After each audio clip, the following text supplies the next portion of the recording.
Hello friends, my name is Manoj Kumar. In today's video, we'll see how we can set up our Linux lab. So, in order to set up our Linux lab, first we need to understand what are the ways using which we can set up our Linux lab. If you're having an old machine lying around, then you can straight away install Linux as a primary operating system on it. In IT environment, when we refer as a bare metal, that means a server where nothing is installed. It's like a desktop with no operating system on it. The another thing that you can do is kind of a dual boot. So what exactly dual boot? You have a drive in your system. You partition that drive.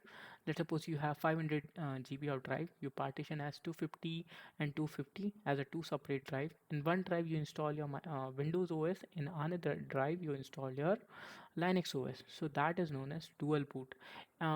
From manufacturer to manufacturer, it depend like how many dual boot you can enable in your system.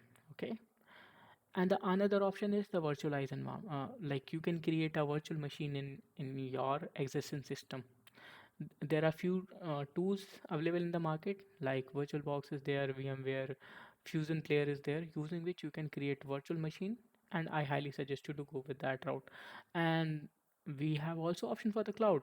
If you can pay the bill for that, then create a easy to instance or a virtualized cloud instance, and you can start working over there as well.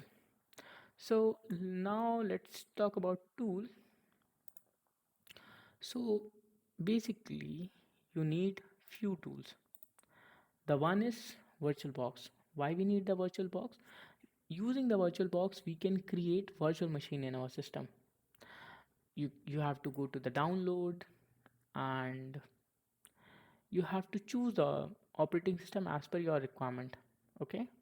The another thing that you need to download is Ubuntu server. It is not a desktop edition; it's a server edition. The reason why I'm selecting that because it is a so lightweight and it is very easy to use. So that the reason I suggest you to use Ubuntu server rather than going for a Ubuntu desktop or the workstation version. Okay. So these are the steps that you can follow. Otherwise, it's very simple. You just need to click on the I- MSI file and just click and it will install. Okay, so that's all for the video. In the next video, we'll navigate around our VM that we created and we'll see or we talk about the basic Linux command. So thanks for watching this video. If you're having some doubt, you can let us know in the comment. We'll get back to you. Like this video, share with your friend, and we'll see you in the next one. Till the time, peace.